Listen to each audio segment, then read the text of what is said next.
Hal pertama yang perlu kita akui dengan jujur adalah memang dalam sejarah gereja Advent, para pionir tidak langsung memahami semua kebenaran secara lengkap sejak di awalnya. Perhatikan pernyataan Nyonya White berikut ini. Letter 150 tahun 1906 paragraf 9. Perhatikan baik-baik. Tahun 1906 ini ditulis. Pada saat ini, ketika doktrin-doktrin palsu diajarkan, kita harus mengajarkan kebenaran yang sama dengan yang telah kita ajarkan selama setengah abad terakhir. Saya tidak mengubah iman saya satu hal atau satu titik terkecil sekalipun. Dan saya memohon kepada Allah agar Anda berdua dapat membedakan dengan jelas perbedaan antara kesetiaan dan ketidaksetiaan. Allah memanggil setiap dokter dan pendeta untuk melakukan hal ini. Kutipan ini mempunyai banyak pesan. Yang pertama, pada saat ini, kapan itu? Tahun 1906. Itu tahun surat ini ditulis. Pada tahun itu, doktrin palsu diajarkan. Apakah itu termasuk Trinitas? Sudah tentu. Sebab salah satu yang menyusupkan adalah John Harvey Kellogg. Dan Nyonya White sangat menentang akan hal itu. Lihat tanggapan yang sebelumnya, atau pelajaran alfa dan omega kemurtadan yang mematikan. Kemudian James White juga menyatakan pada tahun 1856 bahwa Trinitas tidak alkitabiah. Karenanya, kebenaran yang harus dikabarkan adalah kebenaran yang telah dikabarkan selama setengah abad. Setengah abad itu berapa? 50 tahun yang terakhir. Nah, jika surat ini terbit tahun 1906, maka 50 tahun ke belakang atau 50 tahun sebelumnya jatuh pada tahun 1856. Ya. 1856 adalah tahun di mana James White mengatakan Trinitas itu adalah kesalahan tidak alkitabiah yang harusnya dibereskan oleh para reformator. Saat itu masih masalah itu Trinitas. Ya. Ini bukti sejarah yang berbicara. Sejarah yang diakui oleh gereja Advent. Karena itu Nyonya White katakan, saya tidak mengubah, ya, saya tidak mengubah iman saya. I have not changed my faith. Ya, Nyonya White katakan, yang terkecil sekalipun. Ini tahun 1906. Artinya sejak 1844 sampai 1906 Nyonya White tidak berubah. Saya tidak ingin mengabaikan satu sambungan dalam rantai bukti yang terbentuk setelah lewatnya waktu di tahun 1844. Bukti yang diberikan pada pengalaman awal kami memiliki kekuatan yang sama dengan yang dimiliki kemudian. Kebenarannya sama seperti dulu dan tidak sebuah pin pun atau pilar yang dapat dipindahkan dari struktur kebenaran. Apa yang dicari dari firman pada tahun 1844, 1845, dan 1846 tetap sebagai kebenaran dalam setiap bagian. Nyonya White sebutkan tahun-tahun di mana kebenaran-kebenaran itu ditemukan dan tidak satupun dipindahkan. Dari kutipan ini ada yang berkata, memang benar, tetapi kebenaran-kebenaran yang dimaksudkan bukanlah tentang Allah, sebab kebenaran tentang Allah muncul sesudahnya. Jadi menurut mereka, pernyataan kebenaran tentang Allah dinyatakan kepada Nyonya White pada waktu-waktu kemudian. Apakah demikian? Tentu tidak. Sebab bagaimana mungkin tergabung dalam suatu keyakinan yang baru, tetapi Allahnya nanti baru diketahui. Mari kita baca penjelasan Roh Nubuat berikut ini yang terdapat dalam Selected Messages buku pertama halaman 206 dan 207 yang berbunyi, banyak dari umat kita tidak menyadari betapa teguhnya dasar iman kita diletakkan. Suami saya, Pendeta Joseph Bates, Bapak Pierce, Pendeta Hiram Edson, dan yang lain-lain yang tekun, mulia dan benar adalah di antara mereka yang setelah waktu berlalu di tahun 1844 mencari kebenaran sama seperti harta yang terpendam. Saya akan dibawa dalam hayal dan keterangan yang jelas tentang bagian-bagian yang kami sedang pelajari akan diberikan kepada saya dengan petunjuk tentang bagaimana kami harus bekerja dan mengajar secara efektif. Begitulah terang diberikan yang menolong kami untuk mengerti ayat-ayat kitab suci mengenai Kristus, misinya, dan keimamatannya. Coba kita renungkan sejenak, saudaraku dalam Tuhan.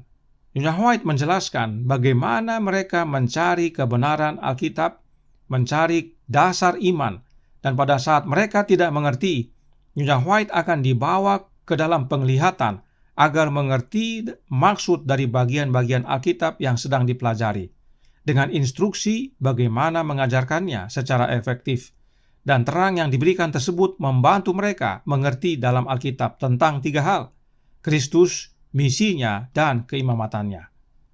Bayangkan, saudaraku dalam Tuhan, sesuatu yang Allah berikan melalui penglihatan kepada Nyonya White, adakah itu bisa berubah? Berdasarkan pembelajaran serta penglihatan yang diterima oleh Nyonya White, para pionir kita memahami apa yang Alkitab ajarkan tentang siapa Kristus. Kita tidak dapat mengerti dengan benar tentang misi dan keimamatan Kristus jika kita tidak mengenal dengan benar siapa Kristus yang sebenarnya. Dan menurut Ellen G. White, ini adalah dasar iman kita, dan sesuai arahannya, dasar iman ini tidak bisa dirubah. Berdasarkan penjelasan ini, seharusnya menyelesaikan pertentangan tentang kebenaran progresif, khususnya kebenaran tentang Allah. Sebab dengan mengenal Kristus dengan benar, tentunya kita akan mengenal Bapa dengan benar, serta dasar-dasar iman lainnya. Tetapi kemudian ada yang berkata bahwa kebenaran tentang Allah bukanlah dasar iman atau pilar iman Gereja Advent. Pernyataan seperti itu adalah pernyataan yang tidak masuk akal. Kenapa? Bagaimana sebuah pergerakan agama atau keyakinan, tapi Allahnya bukanlah dasar iman atau pilar iman daripada keyakinan itu? Bisa lihat, saudaraku dalam Tuhan? Namun mari kita baca yang berikut ini agar kita lihat penjelasan Roh Nubuat yang terdapat dalam manuskrip rilis nomor 760 halaman 9 paragraf 5 yang berkata, "Mereka yang berusaha untuk menghapus tonggak-tonggak tua tidak berpegang teguh. Mereka tidak mengingat bagaimana mereka telah menerima dan mendengarnya. Mereka yang mencoba membawa teori yang akan menghapus pilar-pilar iman kita mengenai Ka'bah atau mengenai kepribadian Allah atau Kristus bekerja sebagai orang buta." Jadi, kepribadian Allah dan Kristus adalah pilar dari iman kita sejak dahulu dan tidak kalah pentingnya dengan doktrin Ka'bah. Dan masuk akal, karena untuk apa belajar doktrin Ka'bah jika tidak mengenal siapa Allah yang disembah? Semua prosesi dalam Ka'bah adalah lambang Kristus, dan tentunya mengenal Kristus kita mengenal Bapa. Renungkan, saudaraku dalam Tuhan, manakah yang lebih penting? Bangunannya atau siapa yang disembah di dalam bangunan tersebut? Dari kutipan yang baru kita baca ini dapat kita ketahui bahwa para pionir kita mengerti dengan benar kepribadian atau siapa Allah dan siapa Kristus. Memang benar bahwa sebagian pionir Advent pada awal mulanya belum menggunakan konsep Trinitas atau Tritunggal seperti yang dirumuskan secara sistematis kemudian. Mengapa demikian? Karena banyak dari mereka berasal dari berbagai latar belakang gereja Protestan yang pada waktu itu menolak konsep Tritunggal atau Trinitas yang dipengaruhi oleh filsafat gereja abad pertengahan.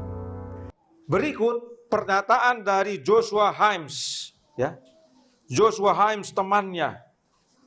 Dan kutipan ini juga dibaca oleh Sir Nunuwu, kutipan dari Joshua Himes ini, tapi tidak lengkap. Ya. Mari kita baca selengkapnya. Joshua Himes, Christian Connection, Encyclopedia of Religious Knowledge, edited by T. Newton Brown, Boston, Shattuck & Co., 1835, halaman 362. Pada mulanya, sebelumnya saya kasih tahu, yang warna biru tidak dibaca oleh Sir Nunuwu. Saya tidak tahu apakah tidak dibaca atau dia tidak punya kutipan ini. Dia hanya baca yang putih. Ya. Padahal ini kutipan seluruhnya biru dan putih. Kita baca. Pada mulanya umumnya mereka adalah penganut Trinitas. Siapa mereka ini maksud dia? William Miller dan yang lain-lain, ya, para pionir. Jadi si Joshua Himes bilang bahwa pada umumnya mereka adalah penganut Trinitas. Kemudian mereka hampir dengan suara bulat. Nanti kita akan lihat kenapa dibilang hampir suara bulat. hampir dengan suara bulat menolak doktrin Trinitas sebagai yang tidak alkitabiah.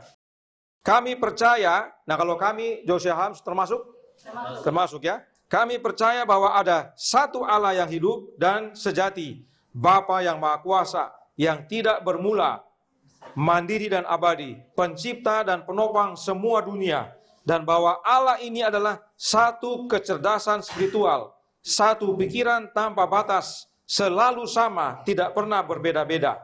Nah, kita lanjutkan lagi dengan yang dia tidak baca, atau mungkin tidak punya. Bahwa Roh Kudus adalah kuasa dan energi Allah, pengaruh kudus Allah itu. Bahwa Kristus adalah anak Allah, Mesias dan Juru Selamat dunia yang dijanjikan. Dari sini Joshua Harms Trinitas atau anti-Trinitas? Anti-Trinitas. Kalau hanya baca yang putih, bisa saja kita memahami Trinitas. Tapi kalau kita baca dari awal sampai akhir, jelas yang Joshua Harms mau sampaikan apa? Dia anti-Trinitas sama seperti William Miller. Ini bukti sejarah bahwa William Miller berubah dari Trinitas menjadi anti-Trinitas. Demikian juga dengan Joshua Harms. Mereka memiliki iman yang sama. James White dalam majalah Review and Herald September 12, 1854. Sebagai kesalahan mendasar, kita dapat mengklasifikasikan dengan sabat palsu. Ya. Apa yang mau diklasifikasikan dengan sabat palsu ini? Kesalahan lain yang telah dibawa oleh umat Protestan dari gereja Katolik, seperti percikan untuk pembaptisan, Trinitas, kesadaran orang mati dan kehidupan kekal dalam kesengsaraan. Apa itu? Arpi purgatori. Umat yang telah memegang kekeliruan mendasar ini pasti melakukannya dengan ketidakpedulian. Tetapi, mungkinkah gereja Kristus akan membawa serta kesalahan-kesalahan ini sampai adegan penghakiman melanda dunia? Kami pikir tidak. Saya pernah mengirim email ke gereja Metodis. Saya bertanya kepada gereja Metodis, apakah Metodis percaya Trinitas sejak awalnya atau nanti setelah berdiri? Itu setelah belajar, oh kita percaya Trinitas. Gereja Metodis sedunia jawab yang saya tandai warna biru. Terjemahannya begini, kaum Metodis, ya dikatakan, kaum Metodis selalu percaya akan Tritunggal dan terus melakukannya. Pendiri Metodis John Wesley sering berbicara tentang Allah Trinitas. Kiranya artikel berikut ini bermanfaat. Perhatikan kata always. Methodist have always, dia bikin huruf besar semuanya. Dia mau tekankan bahwa gereja Metodis sejak didirikan oleh John Wesley sudah meyakini Trinitas. Bukan nanti setelah belajar baru jadi Trinitas, bukan.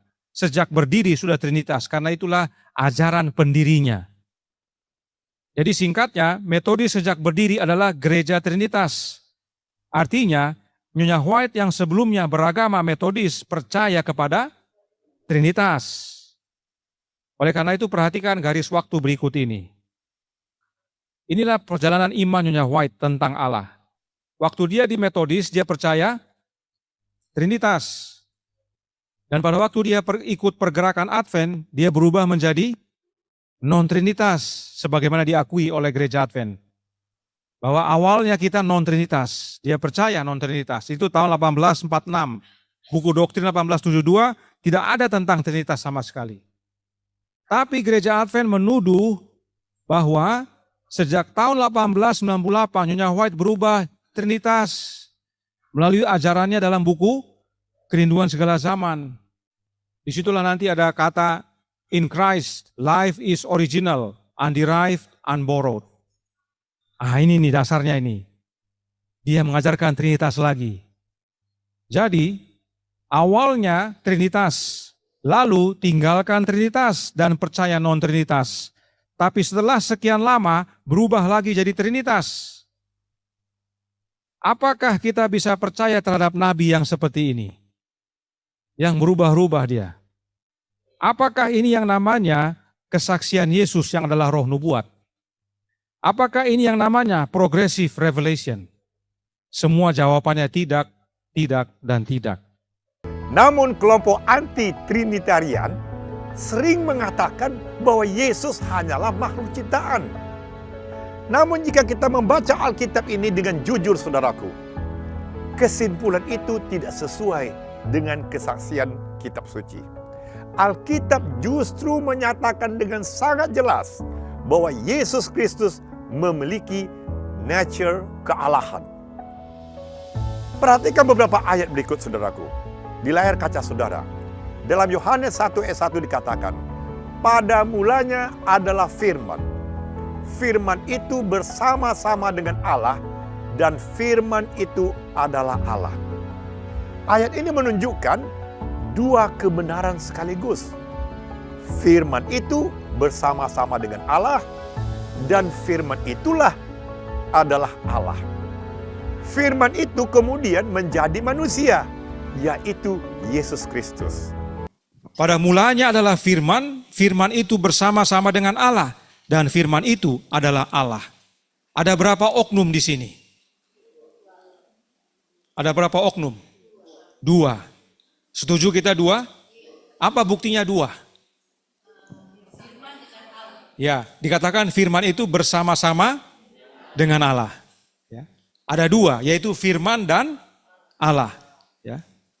Sekarang, kita jangan bahas dulu yang kuning. Siapakah Allah yang Yohanes maksudkan? Firman itu bersama-sama dengan Allah. Firman kita tahu siapa dia. Yesus. Sekarang siapa Allah? Nah, ini banyak jawabannya sesuai dengan doktrinnya masing-masing. Tapi kita ikut apa yang Alkitab katakan. Kita ikut nasihat roh nubuat, yaitu membaca firman Tuhan itu adalah Alkitab menjelaskan dirinya, ayat menjelaskan ayat. Kita buka masih dalam pasal 1, kita buka ayat 14. Dikatakan di sana, firman itu telah menjadi manusia dan diam di antara kita. Dan kita telah melihat kemuliaannya, yaitu kemuliaan yang diberikan kepadanya sebagai anak tunggal Bapa, penuh kasih karunia dan kebenaran. Firman itu anaknya siapa? Bapa. Setuju? Setuju. Kemudian, Yohanes 1 ayat 18, masih dalam Yohanes pasal 1. Dikatakan, tidak seorang pun yang pernah melihat Allah, tetapi anak tunggal Allah yang ada di pangkuan Bapa, dialah yang menyatakannya. Untuk membantu, kita sandingkan kedua ayat itu. Ini dia, ayat 14 dengan ayat 18. Perhatikan yang warna kuning. Di ayat 14 dikatakan anak tunggal Bapa. Di ayat 18, anak tunggal Allah. Kalau matematik, kalau ilmu matematik, yang mana dicoret? Anak tunggal kita bisa coret karena dia apa? Sama. Sekarang siapa itu Allah? Bapa. Tidak perlu kita jauh-jauh. Masih dalam pasal 1 kita sudah jelas bahwa Allah itu siapa? Bapa. Dan yang melihat atau yang pernah melihat Bapa siapa? Anak, karena dia ada di pangkuan Bapa. Masih dalam pasal 1 sudah jelas Allah yang Yohanes maksudkan adalah Bapa. Tapi kita kembali ke Yohanes 1 ayat 1 tadi. Kenapa? Karena dikatakan firman itu adalah Allah. Tapi sebelum kita masuk kepada firman itu adalah Allah, saya panggil anak saya dulu, sini Gregor. Seringkali orang perlu ilustrasi. Ini Gregor. Saya firman, dia adalah Allah. Kan? Firman bersama-sama dengan Allah.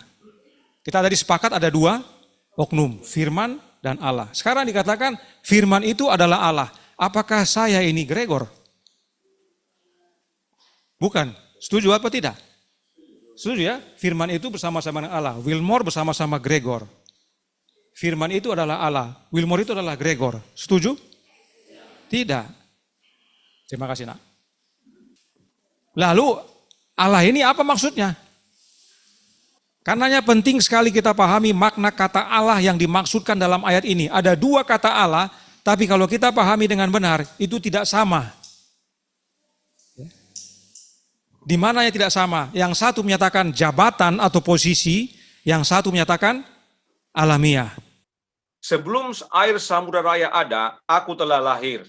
sebelum ada sumber-sumber yang syarat dengan air, sebelum gunung-gunung tertanam dan lebih dahulu daripada bukit-bukit, aku telah lahir.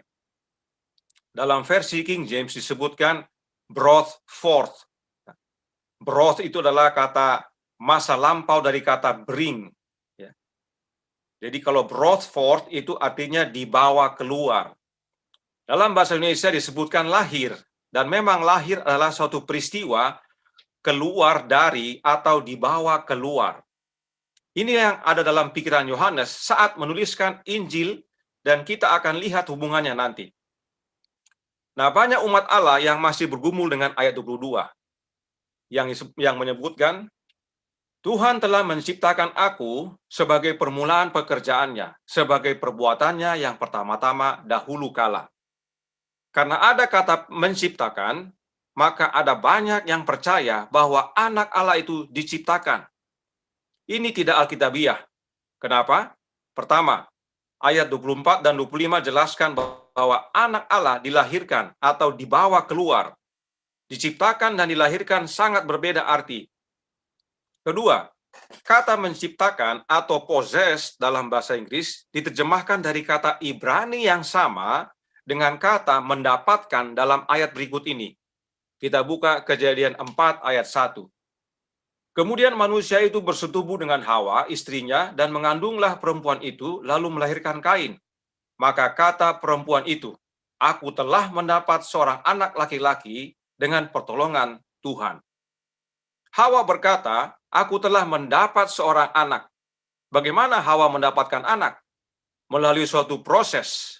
Adam dan Hawa bersetubuh, kemudian Hawa mengandung, dan kemudian melahirkan.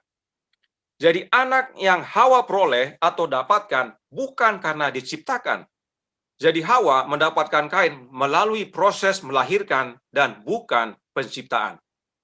Bisa lihat hubungannya?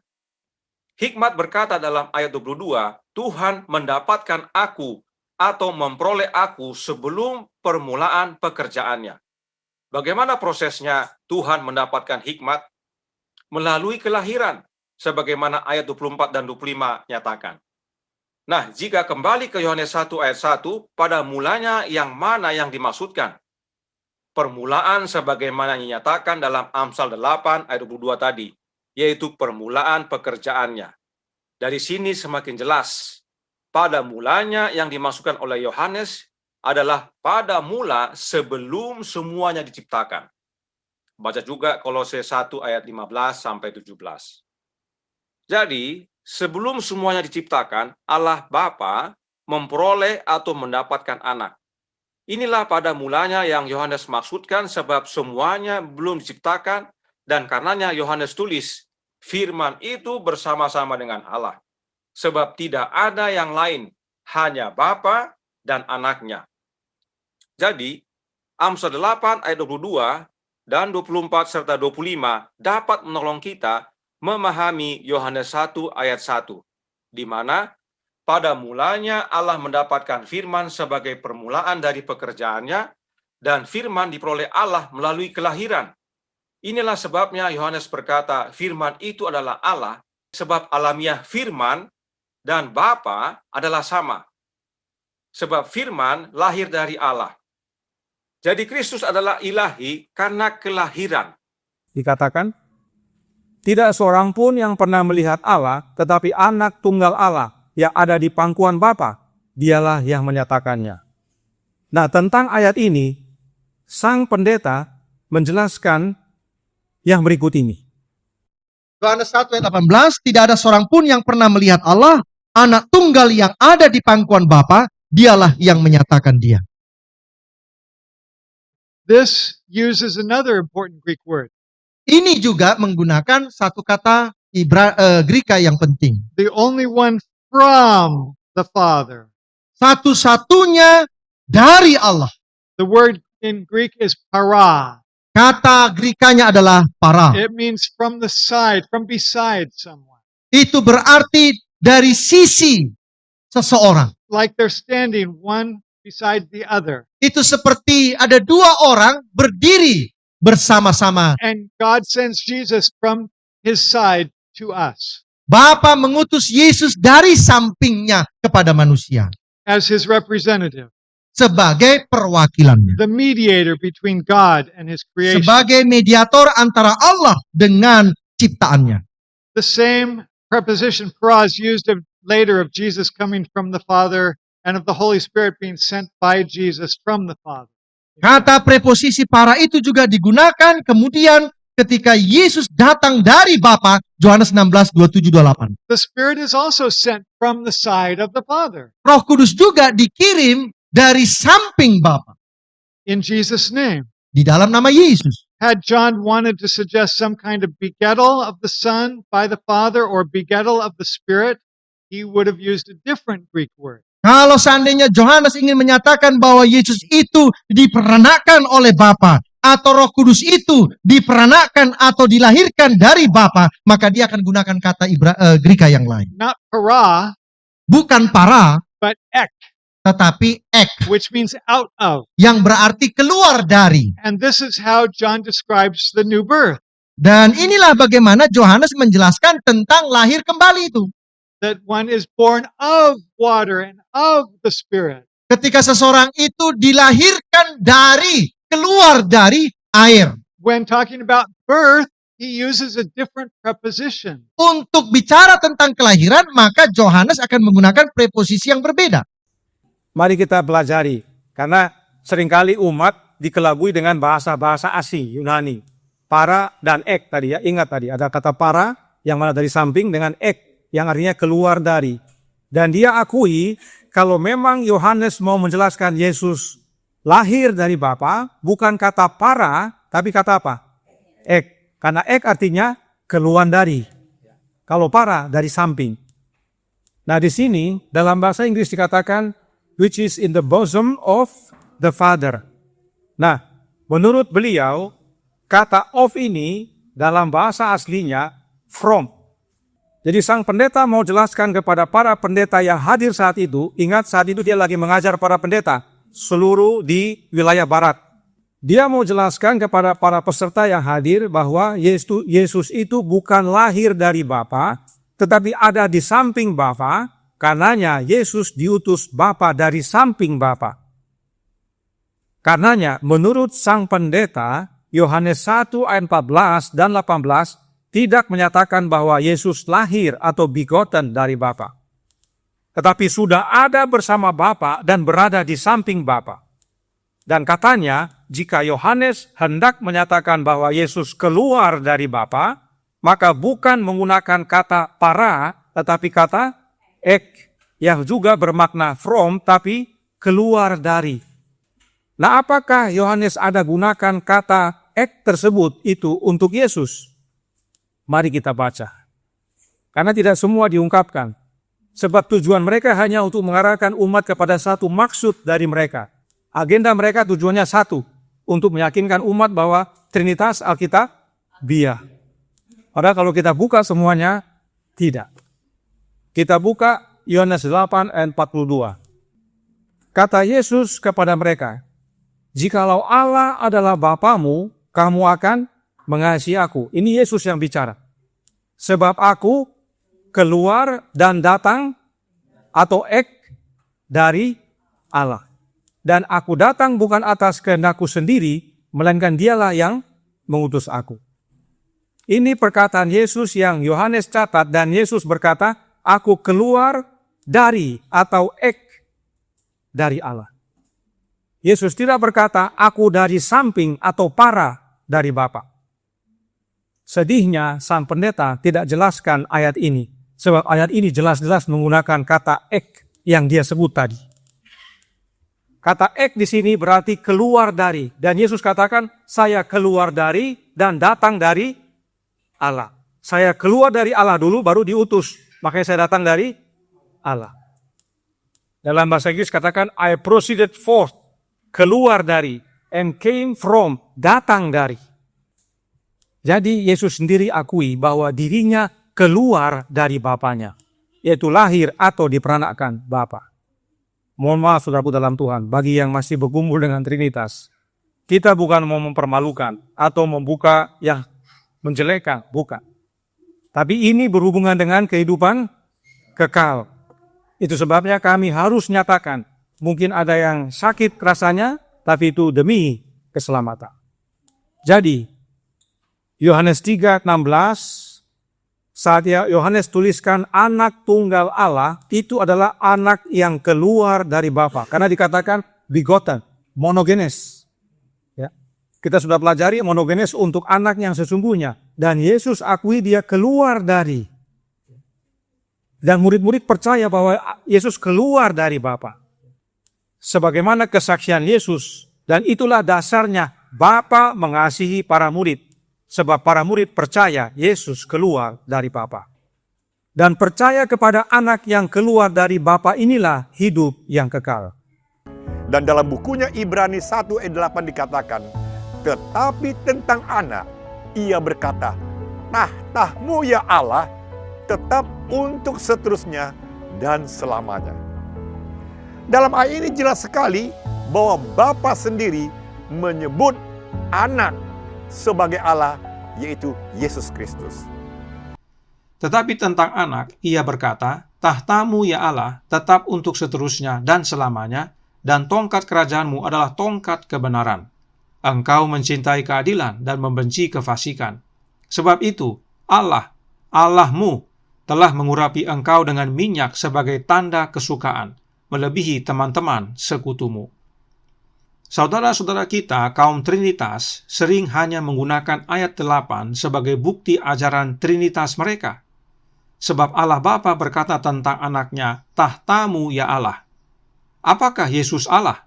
Oh ya, karena dia adalah anak Allah. Allah Bapa menyatakan Yesus Allah karena Yesus adalah anaknya Bapa yang ilahi. Bapa dan anak sama-sama ilahi. Namun perhatikan dalam ayat 9, Allah Bapa berkata, sebab itu Allah, Allah-Mu, telah mengurapi engkau dengan minyak. Allah Bapa menyatakan bahwa dirinya adalah Allahnya Yesus. Ini penting kita pahami. Dan Yesus sendiri berkata kepada Maria, sesudah kebangkitannya, bahwa sekarang aku akan pergi kepada Bapakku dan Bapamu, kepada Allahku dan Allahmu. Yohanes 20 ayat 17. Bapa dan anak menyatakan hal yang sama. Tetapi manusia rubah-rubah. Dan kesaksian Alkitab ini juga yang ditegaskan oleh tulisan Ronobuat, dikatakan dalam buku Kerinduan Segala Zaman, halaman 530. Di dalam Kristus ada hidup yang asli, tidak dipinjamkan dan tidak berasal dari yang lain. Penjelasan kutipan ini sangat penting secara teologi. Jika hidup Kristus tidak dipinjam dan tidak berasal dari yang lain, maka hidupnya bukan berasal dari ciptaan. Artinya, Kristus memiliki hidup yang kekal di dalam dirinya sendiri. Segala sesuatu diterima Kristus dari Allah, tetapi ia menerima untuk kemudian memberi. Demikianlah di istana sorga, dalam pelayanannya kepada semua makhluk, melalui anak yang kekasih, hidup Bapa mengalir kepada semuanya. Melalui anak, hidup tersebut kembali pula dalam rupa puji-pujian dan pelayanan gembira, gelombang kasih yang meluap-luap kepada sumber besar dari semuanya. Dengan demikian, melalui Kristus, lengkaplah peredaran segala kebajikan yang menyatakan karakter pemberi yang agung, yang mana ialah hukum hidup. Bagi yang mempunyai buku Alfa dan Omega jilid 5, dapat membacanya dalam bab 1 halaman 15 paragraf 2. Jadi, Nyonya White, hamba Allah, dengan jelas menuliskan, hidup Bapa mengalir kepada semuanya melalui anaknya. Bapa adalah sumber besar dari semuanya. Bapa adalah sumber hidup. Nah, saudaraku dalam Tuhan, jika hidupnya Bapa mengalir melalui Yesus, maka artinya hidupnya Yesus sama jenisnya dengan hidupnya Bapa. Hidup Bapa dan hidup anak adalah sama. Ini dijelaskan dalam bab 1 dalam buku Kerinduan Segala Zaman. Nah, dalam bab 58 dari buku yang sama, yaitu buku Kerinduan Segala Zaman atau The Desire of Ages, Nyonya White menuliskan yang berikut ini dalam halaman 530 paragraf 3 yang berbunyi, "Dalam Kristus adalah hidup yang asli, tidak dipinjam, tidak diperoleh dari orang lain." Kutipan ini bisa saudara baca dalam Alfa dan Omega jilid 6 bab 58 halaman 149 paragraf 4. Perhatikan Nyonya White tulis, dalam Kristus adalah hidup yang asli. Lalu ingat tadi dalam bab 1 Nyonya White menuliskan bahwa hidup Bapa mengalir melalui anaknya. Maka artinya hidup Bapa adalah hidup yang asli, tidak dipinjam, tidak diperoleh dari orang lain. Sebab hidup yang dari Bapa itulah yang ada di dalam Yesus.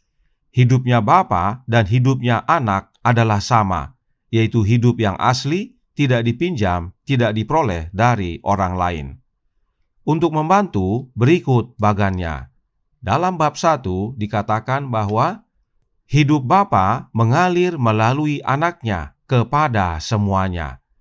Kemudian dalam bab 58 dikatakan, dalam Kristus hidup yang asli tidak dipinjam, tidak diperoleh dari orang lain. Maka artinya, hidup yang di dalam Kristus tersebut adalah hidup yang dari Bapa. Sebab hidup Bapa mengalir melalui anaknya. Karenanya, hidup Bapa adalah hidup yang asli, tidak dipinjam, tidak diperoleh dari orang lain. Dan hidup seperti itu ada di dalam Yesus. Dan hidupnya Bapa inilah yang mengalir kepada semuanya melalui anaknya, yaitu Yesus Kristus. Artinya, kita semua dapat menerima hidup yang asli, tidak dipinjam, tidak diperoleh dari orang lain tersebut. Roh Nubuat berkata dalam Signs of the Times tanggal 8 April tahun 1897 paragraf 2. Di dalam Dia adalah hidup yang asli, tidak dipinjam, tidak diperoleh dari orang lain. Hidup seperti ini bukan bagian manusia. Manusia dapat memiliki hidup itu hanya melalui Kristus. Manusia tidak bisa mendapatkannya sebagai upah. Itu diberikan kepada manusia sebagai pemberian cuma-cuma jika dia percaya dalam Kristus sebagai juru selamat pribadi. Inilah hidup yang kekal itu, yaitu bahwa mereka mengenal Engkau, satu-satunya Allah yang benar, dan mengenal Yesus Kristus yang telah Engkau utus. Yohanes 17 ayat 3. Ini adalah air mancur kehidupan terbuka bagi dunia. Perhatikan, Roh Nubuat menyatakan hidup yang asli, tidak dipinjam, tidak diperoleh dari orang lain itu bukan bagian manusia. Tetapi, manusia dapat memiliki hidup yang asli, tidak dipinjam, tidak diperoleh dari orang lain tersebut hanya melalui Kristus. Jika kita percaya Yesus adalah juru selamat pribadi kita. Sebab itulah hidup yang kekal, sebagaimana Yohanes 17 ayat 3 nyatakan. Jadi, hidup yang asli, tidak dipinjam, tidak diperoleh dari orang lain adalah sama dengan hidup yang kekal, dan hidup tersebut ada di dalam Yesus Kristus, Anak Allah. Sebab Allah Bapa telah mengaruniakan hidup kepada kita, dan hidup yang kekal itu ada di dalam Anak-Nya. 1 Yohanes 5 ayat 11. Dan hidup yang asli, tidak dipinjam, tidak diperoleh dari orang lain tersebut, dapat kita miliki hanya melalui Yesus Kristus, Juru Selamat pribadi kita, yaitu dengan manusia tinggal di dalam Yesus dan Yesus di dalam manusia. Hal ini, saudaraku, sejalan dengan kesaksian Yesus sendiri dalam Yohanes pasal kelima ayat 26. Sebab sama seperti Bapa mempunyai hidup dalam dirinya sendiri, demikian juga diberikannya Anak mempunyai hidup dalam dirinya sendiri. Yohanes 5 ayat 26. Sebab sama seperti Bapa mempunyai hidup dalam dirinya sendiri, demikian juga diberikannya Anak mempunyai hidup dalam dirinya sendiri. Kapan Bapa berikan hidup kepada anaknya? Bapa berikan hidupnya kepada anaknya pada waktu anak diperanakkan dari Bapa, lahir dari Bapa. Kenapa kita perlu pahami ini? Karena ada yang percaya bahwa Bapa berikan hidup kepada anaknya pada waktu anaknya menjelma menjadi manusia. Ini bahaya. Kenapa? Karena ini membuat Kristus tidak memiliki hidup atau sama dengan mati sebelum menjadi manusia. Dan sudah ada ajaran yang demikian di Indonesia. Ajaran tersebut menyatakan bahwa Yesus mati 2 kali, yaitu sebelum menjelma manusia dan pada waktu mati di kayu salib. Ini ajaran tidak alkitabiah. Itu semua karena doktrin Trinitas yang tidak percaya bahwa Yesus adalah anak Allah yang diperanakkan Bapa. Yang alkitabiah adalah Yesus terima hidup dari Bapanya saat dia diperanakkan dari Bapanya, dan hidup itu di dalam dia saat menjelma menjadi manusia. Itulah sebabnya Yesus bisa berkata, "Akulah kebangkitan dan hidup." Di ayat lain dia berkata, "Akulah jalan dan kebenaran dan hidup."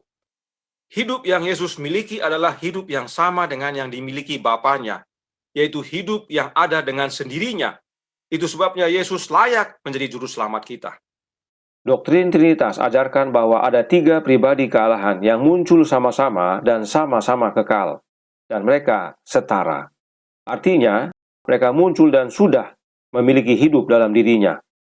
Sementara jika kita perhatikan ayat ini, Bapa memberikan hidup dalam dirinya kepada anaknya. Jika Bapa memberikan kepada anak, berarti Bapa dan anak tidak muncul bersamaan. Ayat ini menyatakan bahwa ada masa di mana anak belum lahir, dan saat anak lahir, melalui itulah Bapa berikan hidupnya kepada anaknya.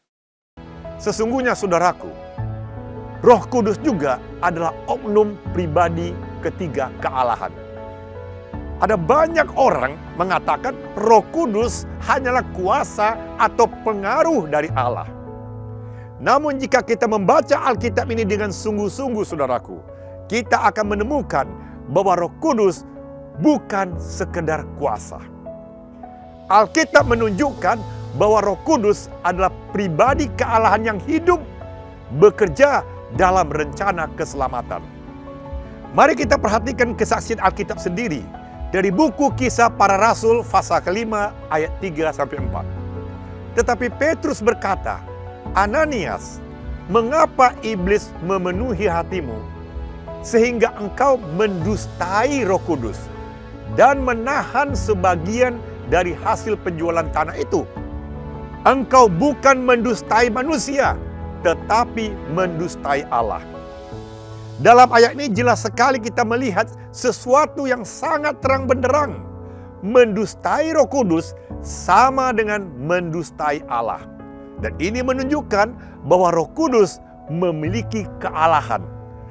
Dalam Matius 10 ayat 19 dan 20 berkata, "Apabila mereka menyerahkan kamu, janganlah kamu khawatir akan bagaimana dan akan apa yang harus kamu katakan.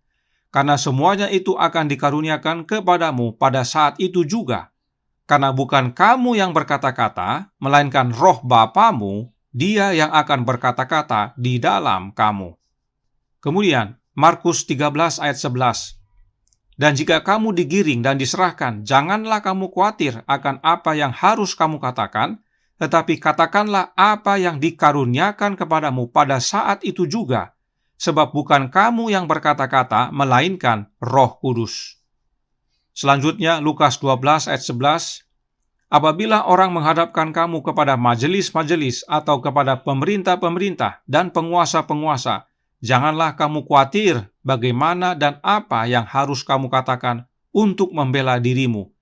Sebab pada saat itu juga Roh Kudus akan mengajar kamu apa yang harus kamu katakan." Inilah yang dialami Petrus. Karena Petrus penuh dengan Roh Kudus. Apa yang Petrus katakan berasal dari Roh Kudus yang ada dalam dirinya. Nah, perhatikan, Roh Bapa disejajarkan dengan Roh Kudus. Karenanya, apakah Roh Bapa sama dengan Roh Kudus? Sudah tentu. Bapa adalah kudus, maka rohnya Bapa adalah roh yang kudus. Perhatikan ayat-ayat berikut ini. Yohanes 17 ayat 11. yang berkata, "Ya Bapa yang kudus, peliharalah mereka dalam namamu, yaitu namamu yang telah Engkau berikan kepadaku, supaya mereka menjadi satu sama seperti kita." Ayat ini menyatakan bahwa Bapa adalah kudus. Kemudian, dalam Yohanes 4 ayat 23 dan 24 yang berbunyi, "Tetapi saatnya akan datang dan sudah tiba sekarang bahwa penyembah-penyembah benar akan menyembah Bapa dalam roh dan kebenaran, sebab Bapa menghendaki penyembah-penyembah demikian. Allah itu roh, dan barang siapa menyembah Dia harus menyembahnya dalam roh dan kebenaran." Waktu Yesus berkata bahwa Allah itu roh, siapa yang Yesus maksudkan? Bapanya. Jadi Allah Bapa adalah kudus dan Allah Bapa adalah roh. Apakah kita bisa simpulkan bahwa Allah Bapa adalah roh yang kudus? Sudah pasti. Itu sebabnya roh Bapa sama dengan roh kudus, sebab roh Bapa adalah Bapa itu sendiri. Nah, bagaimana caranya untuk memiliki roh Bapa? Yohanes yang sama menuliskan dalam Yohanes 14 ayat 20 yang berkata, "Pada waktu itulah kamu akan tahu bahwa aku di dalam Bapa-Ku dan kamu di dalam aku, dan aku di dalam kamu." Inilah caranya memiliki kehadiran Bapa dalam hidup kita, yaitu melalui anaknya. Bapa di dalam anaknya dan anaknya di dalam kita. Inilah yang Yesus doakan kepada Bapanya yang ditulis dalam Yohanes 17 ayat 21. "Supaya mereka semua menjadi satu, sama seperti Engkau, ya Bapa, di dalam aku dan aku di dalam Engkau, agar mereka juga di dalam kita, supaya dunia percaya bahwa Engkaulah yang telah mengutus aku." Dalam doa Yesus ini, Yesus hanya menyatakan tentang Bapanya, dirinya sebagai anak Allah dan umat-umatnya. Tidak ada oknum lain yang disebutkan. Kembali, untuk menerima kehadiran Bapa dalam hidup kita, maka kita perlu menerima kehadiran Yesus dalam hidup ini. Itu sebabnya bila kita kembali ke tabel sebelumnya. Nah, dalam tabel ini kita sudah lihat bahwa roh Bapa, yaitu rohnya Allah Bapa, adalah sama dengan Roh Kudus. Sebab Bapa adalah kudus, maka rohnya Bapa adalah kudus. Dan cara untuk menerima roh Bapa adalah melalui anaknya. Dan perhatikan dalam tabel, bahwa pada saat kita diserahkan atau dihadapkan kepada majelis dan pemerintah dan penguasa, bukan kita yang berkata-kata, tetapi Bapa melalui kehadiran rohnya, yaitu rohnya yang kudus, yang mengajar kita, yang memberikan kata-kata di dalam diri kita. Nah, perhatikan Lukas 21 ayat 12-15. "Tetapi sebelum semuanya itu kamu akan ditangkap dan dianiaya, kamu akan diserahkan ke rumah-rumah ibadat dan penjara-penjara, dan kamu akan dihadapkan kepada raja-raja dan penguasa-penguasa oleh karena namaku. Hal itu akan menjadi kesempatan bagimu untuk bersaksi. Sebab itu tetapkanlah di dalam hatimu, supaya kamu jangan memikirkan lebih dahulu pembelaanmu. Sebab aku sendiri akan memberikan kepadamu kata-kata hikmat, sehingga kamu tidak dapat ditentang atau dibantah lawan-lawanmu." Siapakah Dia yang akan memberikan kepada kita kata-kata hikmat ini? Yesus Kristus. Ayat ini adalah perkataan Yesus. Jadi, roh Bapa yang kudus dapat hadir dalam hidup kita melalui kehadiran anaknya. Dan roh Bapa yang akan mengajar kita untuk berkata-kata dalam masa yang sulit itu. Dan itu hadir melalui kehadiran roh anak Allah. Yesus sendiri yang ajar kita. Karena Bapa dalam Yesus dan Yesus dalam kita.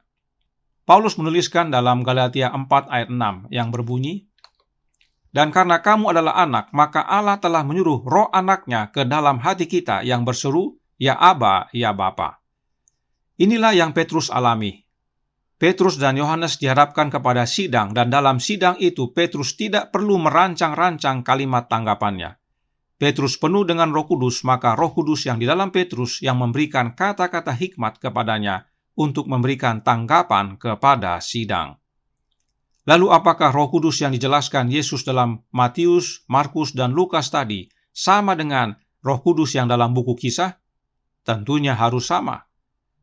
Namun mari kita buktikan melalui penjelasan Alkitab. Nah, dalam Kisah 5 ayat 1-11 atau perikop Ananias dan Safira, ada beberapa hal yang perlu kita ingat. Mari kita lihat tabel berikut ini. Nah, yang pertama adalah tentang mendustai Roh Kudus. Kisah 5 ayat 3 berkata, Tetapi Petrus berkata, "Ananias, mengapa hatimu dikuasai iblis, sehingga engkau mendustai Roh Kudus dan menahan sebagian dari hasil penjualan tanah itu?" Kemudian ada yang disebutkan dengan mendustai Allah, Kisah 5 ayat 4. "Selama tanah itu tidak dijual, bukankah itu tetap kepunyaanmu? Dan setelah dijual, bukankah hasilnya itu tetap dalam kuasamu? Mengapa engkau merencanakan perbuatan itu dalam hatimu? Engkau bukan mendustai manusia, tetapi mendustai Allah." Dan satu lagi, ada yang disebut dengan mencobai Roh Tuhan. Kisah 5 ayat 9, kata Petrus, "Mengapa kamu berdua bersepakat untuk mencobai Roh Tuhan? Lihatlah, orang-orang yang baru mengubur suamimu berdiri di depan pintu dan mereka akan mengusung engkau juga keluar." Kaum Trinitas umumnya hanya menggunakan Kisah 5 ayat 3 dan ayat 4 untuk membuktikan adanya oknum Allah Roh. Mereka tidak baca ayat 9 di mana dikatakan, "Mengapa kamu berdua bersepakat untuk mencobai Roh Tuhan?" Artinya, Ananias dan Safira mendustai Roh Tuhan. Jadi, mendustai Roh Kudus, mendustai Allah, dan mencobai Roh Tuhan adalah sama. Karenanya ketiganya pasti saling terkait. Tetapi tidak boleh berhenti pada ayat ini saja. Nasihat berikut ini baik untuk kita ikuti, karena memang demikianlah cara belajar Alkitab. Complementary team yang ada ajarannya itu bukan hanya satu ayat yang kita comot, lalu itu yang kita kembangkan dengan teologi, filsafat kita dan lain sebagainya. Tapi mari kita seperti metode Alkitabiah yang diajarkan oleh para reformator, seperti Martin Luther, diajarkan oleh Ellen White. Ayat dibandingkan dengan ayat dan kita melihat apa? Tema yang saling melengkapi. Oh, ini toh yang dikatakan kenapa di ayat ini bilang Esa, apa artinya Esa itu di ayat lain. Ya, complementary teams. Namun sayangnya, nasihat tersebut belum maksimal diaplikasikan dalam mempelajari Kisah 5 ini. Sering kaum Trinitas berhenti hanya pada Kisah 5 ayat 3 dan 4 untuk membuktikan adanya oknum yang mereka sebut Allah Roh, yang mereka muliakan dan sembah.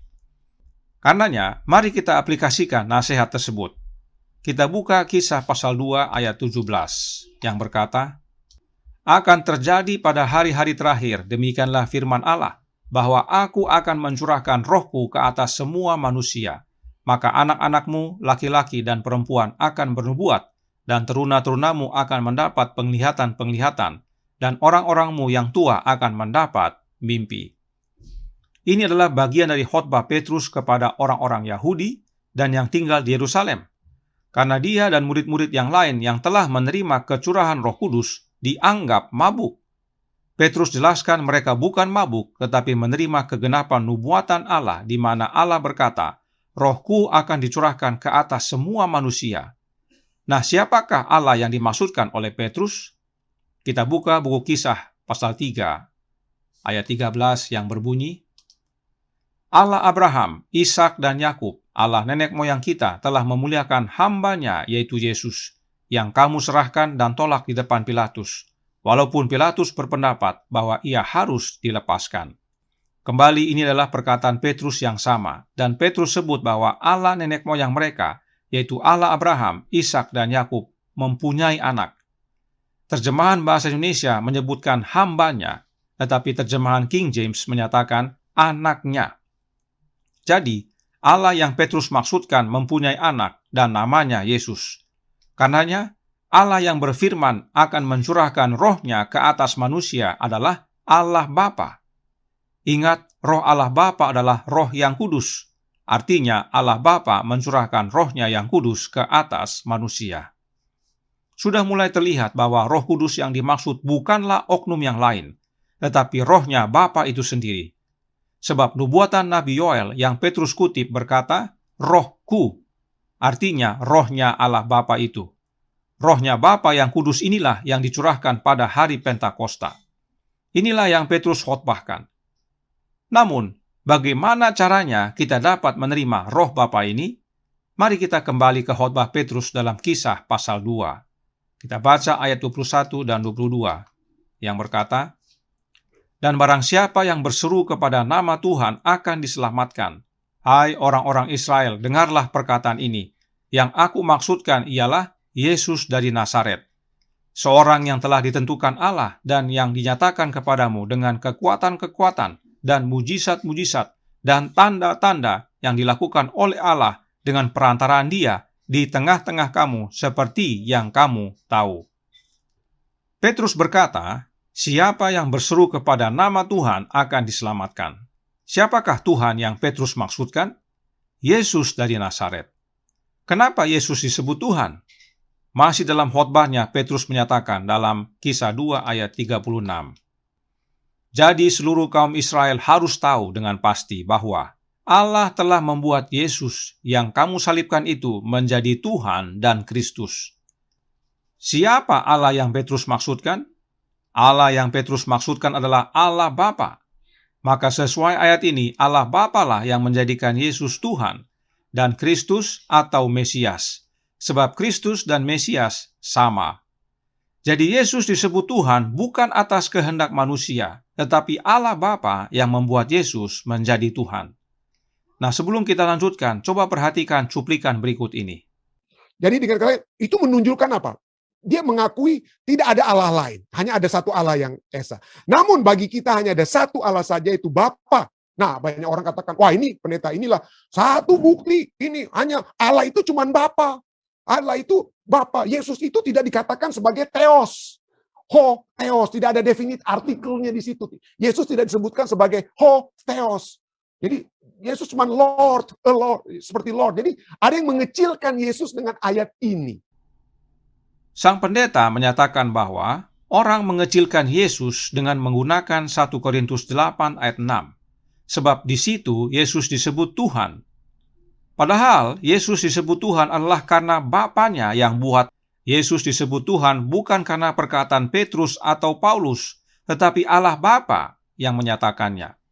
Apakah Allah Bapa mengecilkan anaknya? Oh tidak. Allah Bapa malah meninggikan anaknya. Kita baca ayat 32 dan 33 dari buku Kisah pasal 2 yang berbunyi, Yesus inilah yang dibangkitkan Allah dan tentang hal itu kami semua adalah saksi. Dan sesudah ia ditinggikan oleh tangan kanan Allah dan menerima Roh Kudus yang dijanjikan itu, maka dicurahkannya apa yang kamu lihat dan dengar di sini. Kembali, siapa Allah yang Petrus maksudkan dalam ayat ini? Allah Bapa. Ingat, Petrus penuh Roh Kudus. Khotbah ini disampaikan pada hari Pentakosta. Petrus menyatakan bahwa Allah Bapa yang bangkitkan Yesus dan Allah Bapa yang tinggikan Yesus dengan tangan kanannya.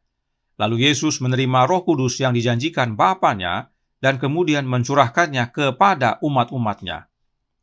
Jadi, Allah Bapa meninggikan atau memuliakan anaknya, kemudian memberikan kepada anaknya Roh Kudus, yaitu rohnya Bapa, dan kemudian setelah menerima roh tersebut, Yesus curahkan kepada umat-umatnya pada hari Pentakosta. Hal ini sudah Yesus nyatakan sebelumnya.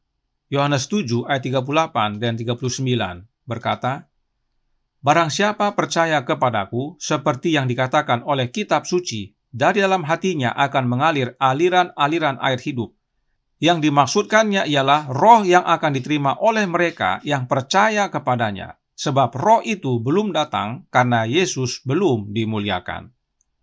Roh yang Yesus janjikan itu belum diberikan karena Yesus belum dimuliakan.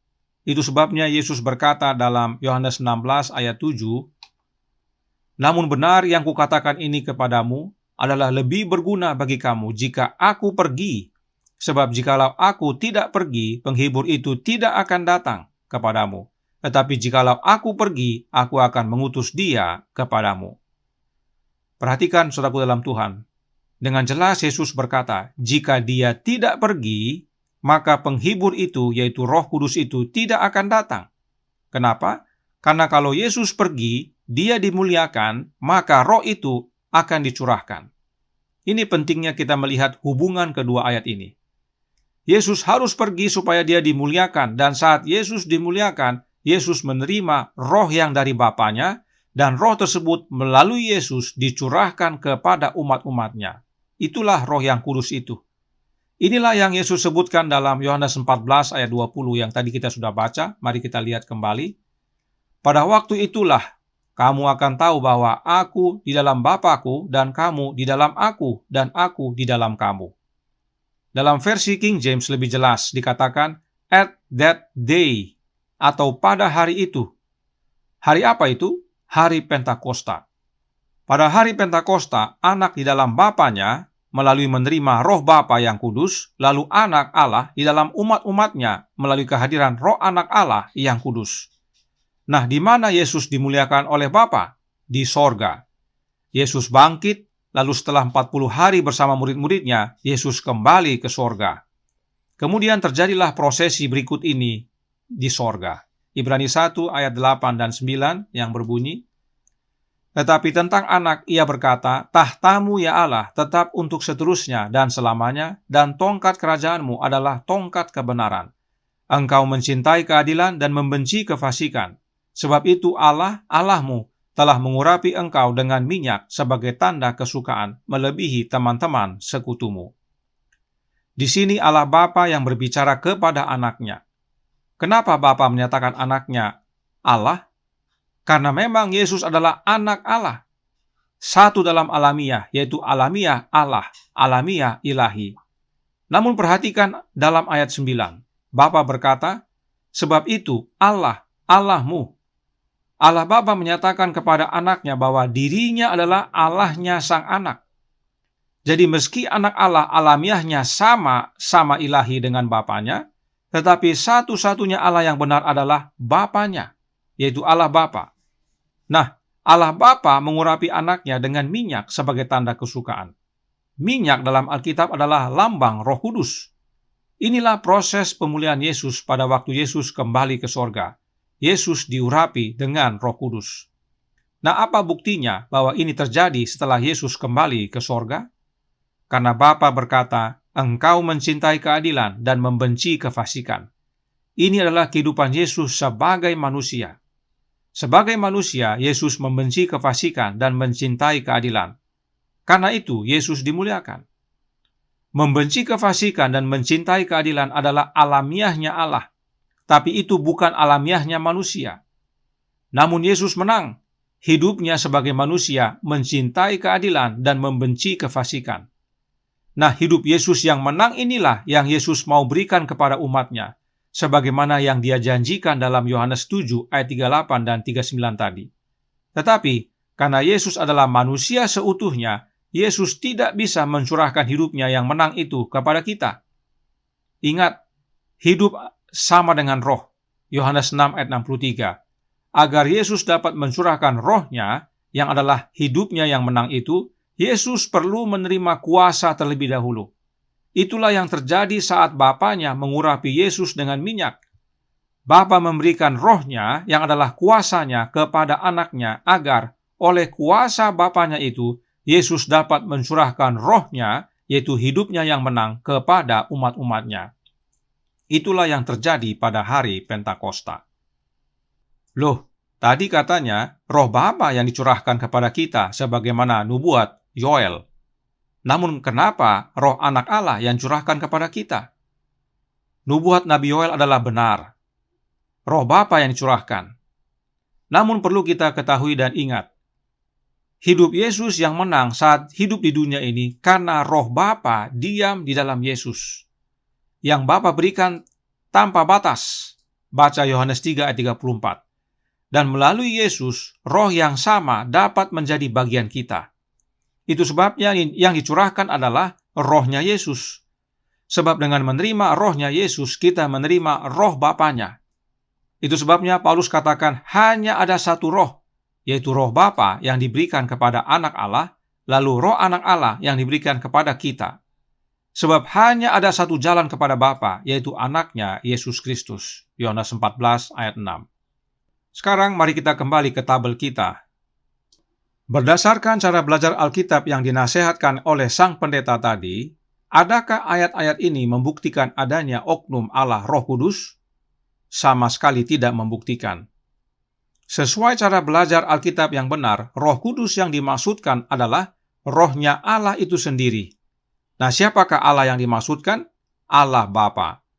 Sehingga dengan berdusta kepada Roh Kudus adalah sama dengan berdusta kepada Allah Bapa. sebab roh itu adalah rohnya Bapa itu sendiri, bukan oknum yang lain.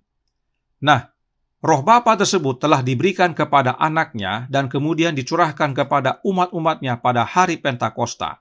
Itu sebabnya Petrus berkata, "Kenapa kalian berdua mencobai roh Tuhan?" Siapakah Tuhan yang Petrus maksudkan? Yang dia maksudkan adalah Tuhan Yesus Kristus. Jadi, Ananias dan Safira telah mencobai roh Kristus yang telah dicurahkan pada hari Pentakosta. Dan mencobai roh Kristus sama dengan mendustai Allah, yaitu Bapa. Sebab Bapa di dalam anaknya. Menerima anak sama dengan menerima Bapa. Itu sebabnya anak Allah disebut juga Immanuel. Alkitab juga menunjukkan bahwa Roh Kudus memiliki perasaan dan kehendak yang merupakan sifat seorang pribadi oknum. Makanya dalam Efesus 4 ayat 30 dikatakan, "Janganlah kamu mendukakan Roh Kudus Allah yang telah memeteraikan kamu menjelang hari penyelamatan." Efesus 4 ayat 30 dikatakan, "Dan janganlah kamu mendukakan Roh Kudus Allah yang telah memeteraikan kamu menjelang hari penyelamatan."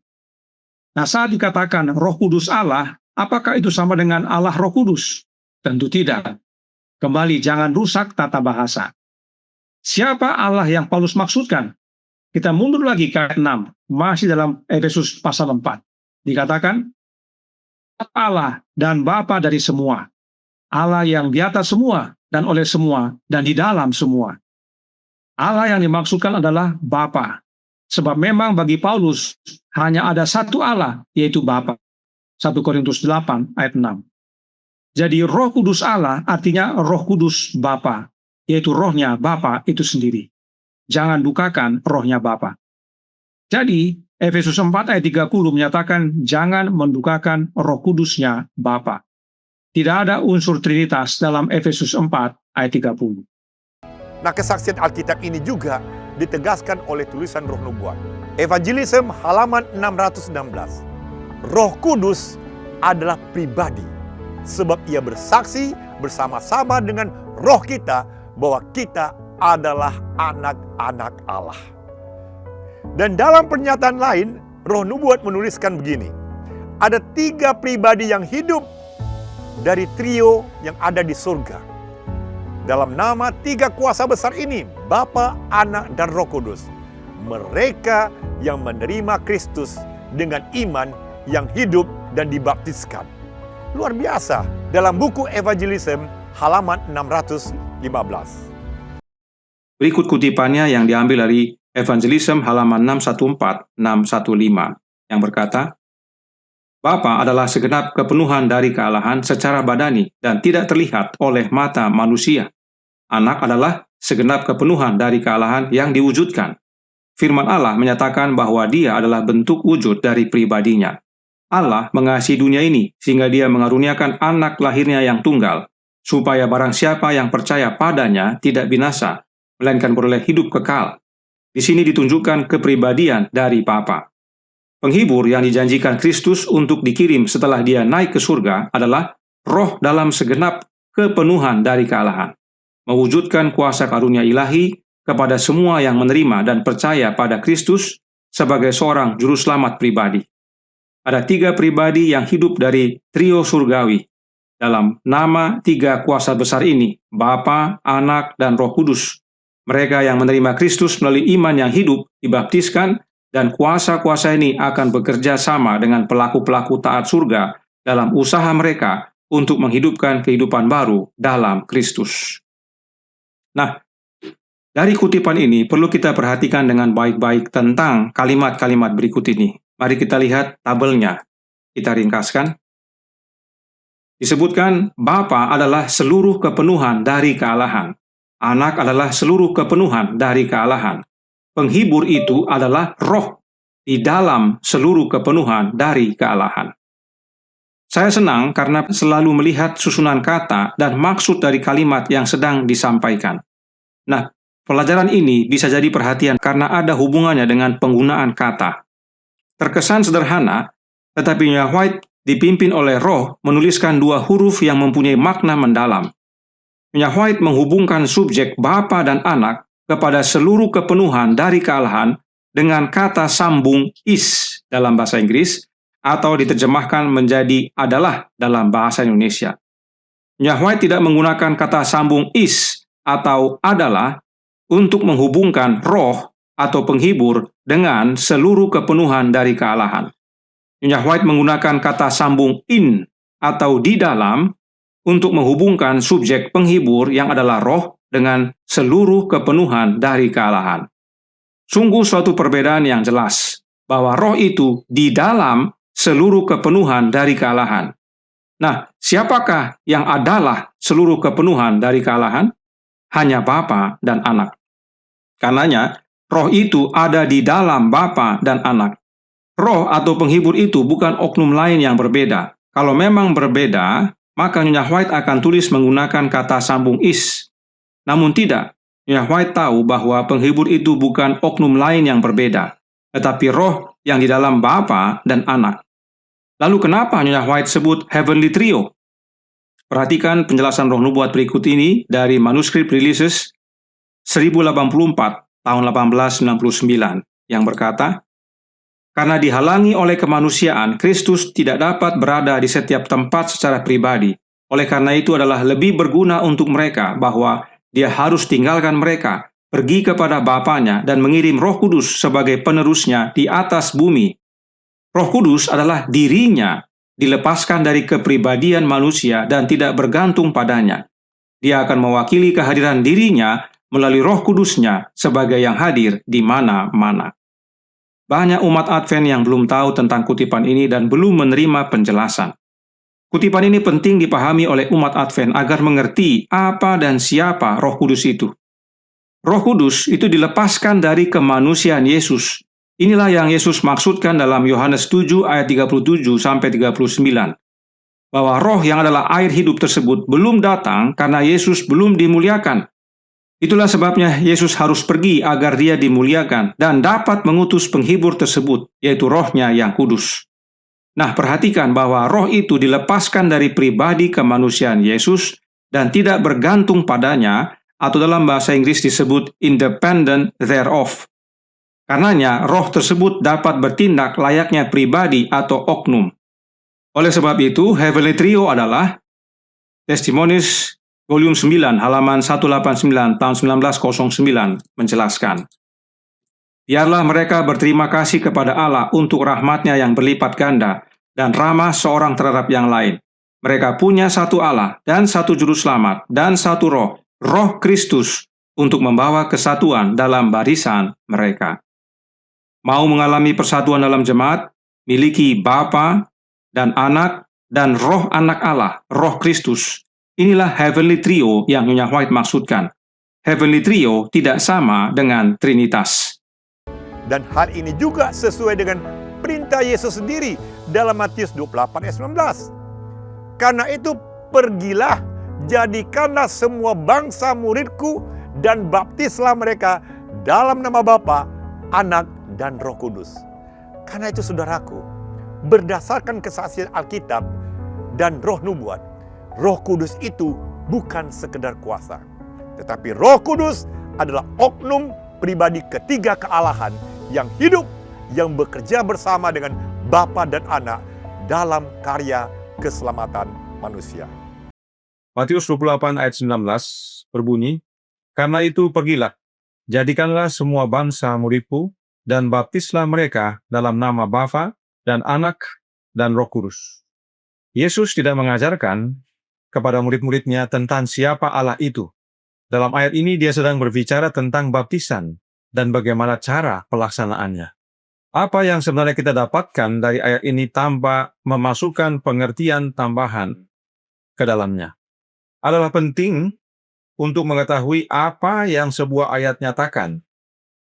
Tetapi lebih penting lagi untuk mengetahui apa yang sebuah ayat tidak nyatakan. Matius 28 ayat 19 tidak menyatakan alamiah mereka. Juga tidak menyatakan hubungan di antara mereka. Tidak menyatakan adanya 3 oknum atau 3 orang. Tidak menyatakan bahwa Allah terdiri dari 3 oknum. Tidak juga menyatakan siapa Roh Kudus itu. tidak menyatakan bahwa ketiganya menjadi satu Allah. Bahkan kata Allah tidak disebutkan dalam ayat tersebut. Juga tidak ada menyebutkan bahwa inilah kealahan itu. Jadi banyak hal yang tidak dinyatakan oleh ayat itu, yang sering orang simpulkan dari ayat tersebut. Hubungan antara Bapa, Anak, dan Roh Kudus tidak dinyatakan dalam ayat ini, dan ini adalah poin penting. Dalam praktek pembaptisan yang dilakukan oleh para murid, jika kita membuka buku Kisah, membuktikan pengertian mereka yang benar akan perintah Yesus dalam Matius 28 ayat 19 tersebut. Dalam setiap catatan tentang baptisan dalam Perjanjian Baru, kita dapati bahwa semua dilakukan dalam nama Yesus. Berikut daftarnya, kita lihat. Yang pertama, Kisah 2 ayat 38, dibaptis dalam nama Yesus. Kisah 10 ayat 48, mereka dibaptis dalam nama Yesus Kristus. Kisah 19 ayat 5, dibaptis dalam nama Tuhan Yesus. Murid-murid memahami instruksi Yesus dengan membaptiskan dalam nama Yesus, sebab nama mengandung otoritas. Yesus memiliki otoritas dan kuasa, oleh karena telah diberikan kepadanya. Instruksi Yesus tentang baptisan harus dipahami sejalan dengan ajarannya, bukan berlawanan dengan apa yang dia katakan. Mari kita lihat ayat-ayat yang menyatakan bahwa segalanya telah diberikan kepadanya. Yang pertama kita buka dalam Alkitab, Yohanes 16 ayat 15. Di sana kita lihat ada perikop yang berjudul pekerjaan penghibur. Kita akan lihat konteks dari penghibur, yaitu Roh Kudus itu sendiri. Ayat 15 berbunyi, segala sesuatu yang Bapa punya adalah aku punya. Perhatikan, segala sesuatu, bukan sebagian atau beberapa. Segala, artinya semua. Sebab itu aku berkata, aku di sini dalam Yesus, ia akan memberitakan kepadamu apa yang diterimanya daripadaku. Ia di sini adalah si penghibur atau Roh Kudus tersebut. Jadi Yesus menerima segala sesuatu dari Bapa, dan apa yang Roh Kudus atau penghibur lakukan itu atas apa yang dia berikan. Kemudian kita buka Filipi pasal 2, kita lihat ayat 9. Kita mulai. Itulah sebabnya Allah sangat meninggikan dia. Dia adalah Kristus, dan mengaruniakan kepadanya nama di atas segala nama, supaya dalam nama Yesus bertekuk lutut segala yang ada di langit, dan yang ada di bawah di atas bumi, dan yang ada di bawah bumi.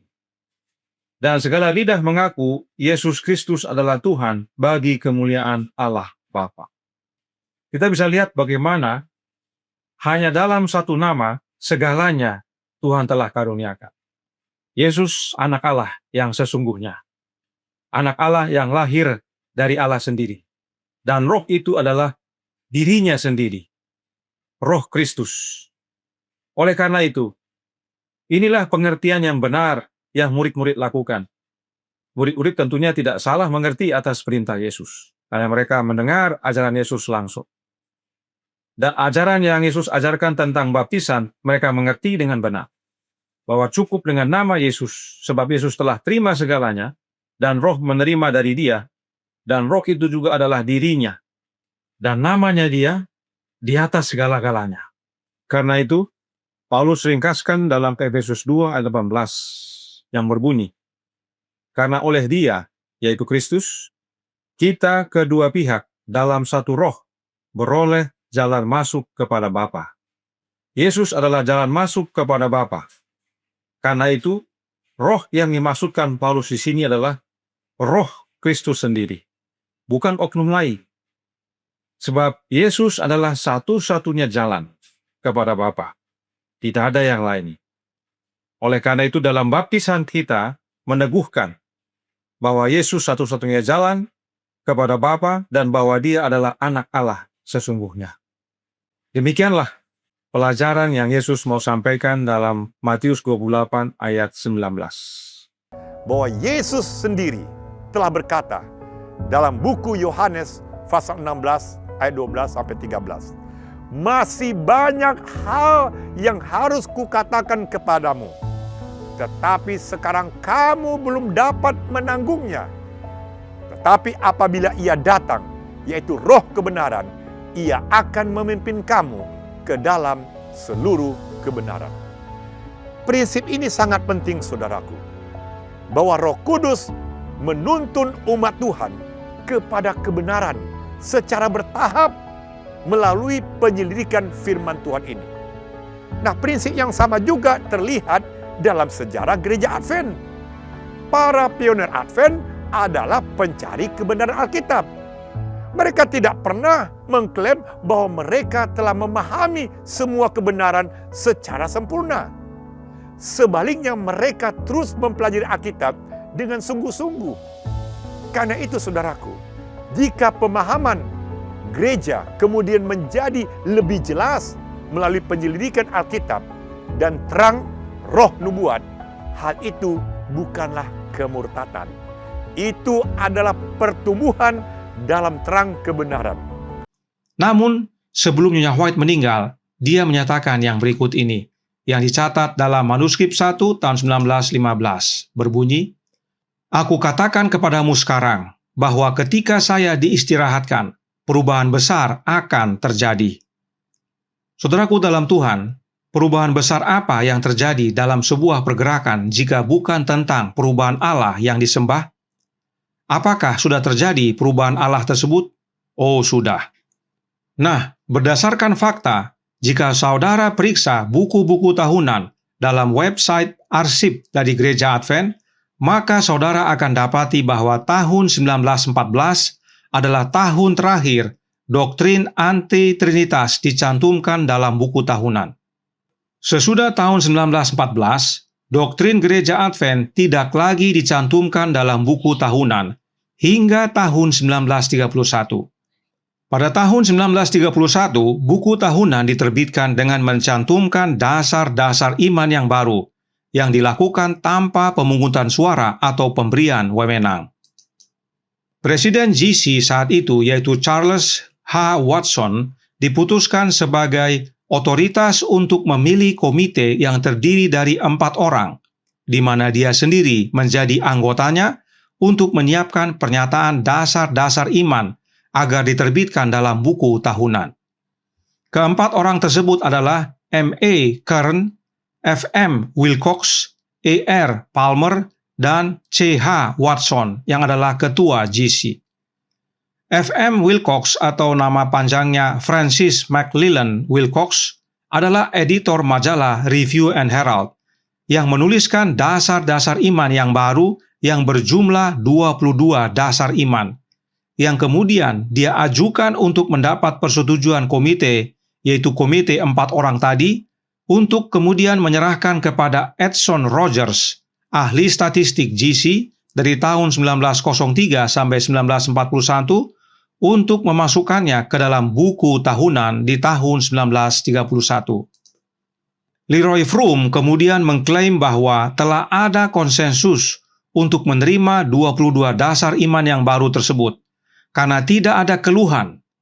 Jadi, saudaraku dalam Tuhan, oleh karena tidak ada keluhan, maka dianggap sah. Apakah demikian caranya untuk menetapkan dasar-dasar iman sebuah gereja? Sudah tentu tidak, tetapi itulah yang terjadi. Apakah ada faktanya tentang hal ini? Oh, tentu ada. Leroy Froom menulis buku yang berjudul Movement of Destiny yang diterbitkan tahun 1971. Dalam bab 25 dengan judul 1931 membuka zaman baru persatuan dan kemajuan nomor 1.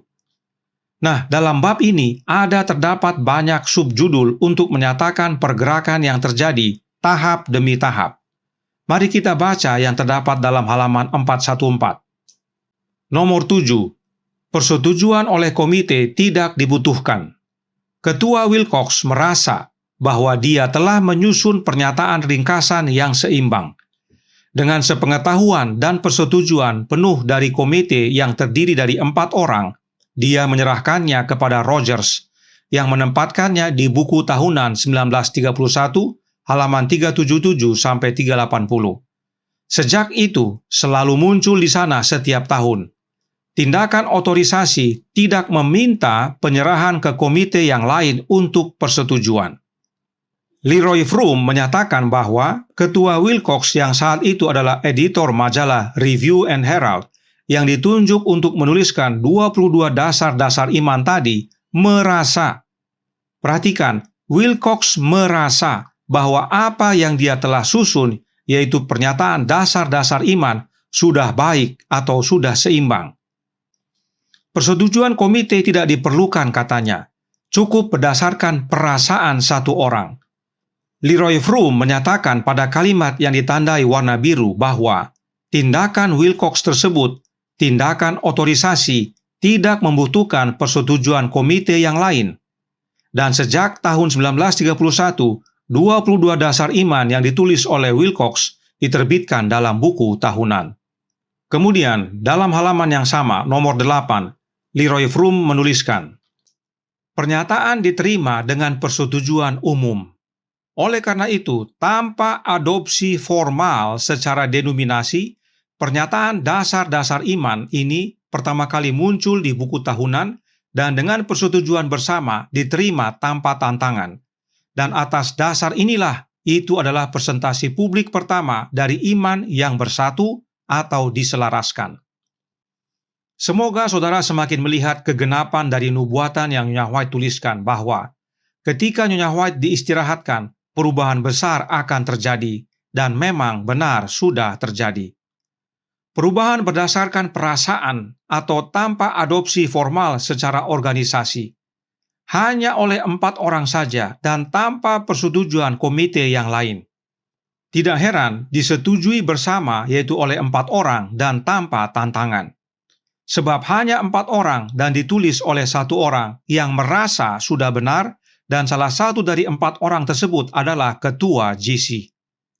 Ini semua fakta yang berbicara, yaitu fakta yang disimpan oleh gereja Advent itu sendiri.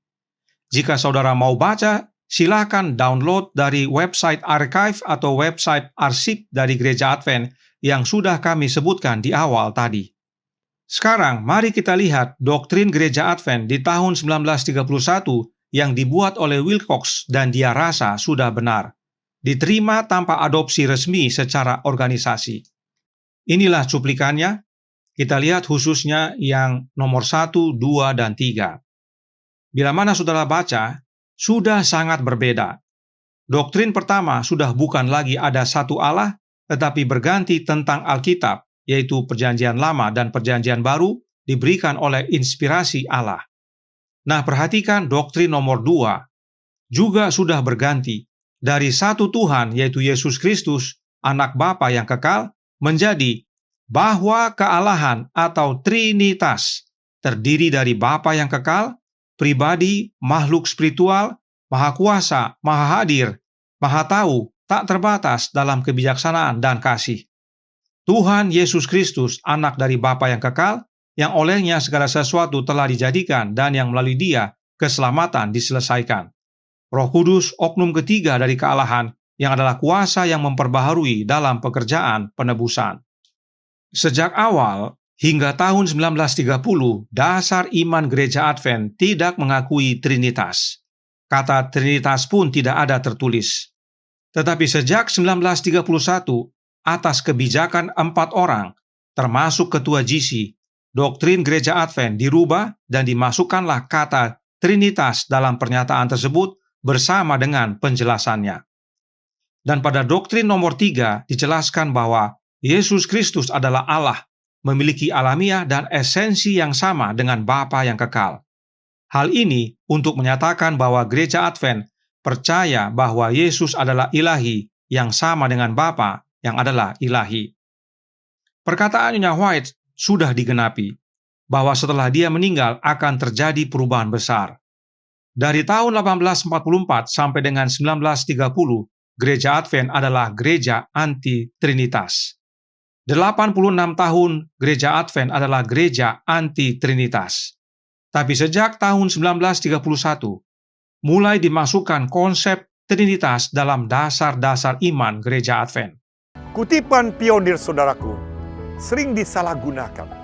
Maka tidak heran kelompok anti-Trinitarian sering mengutip tulisan para pionir tertentu.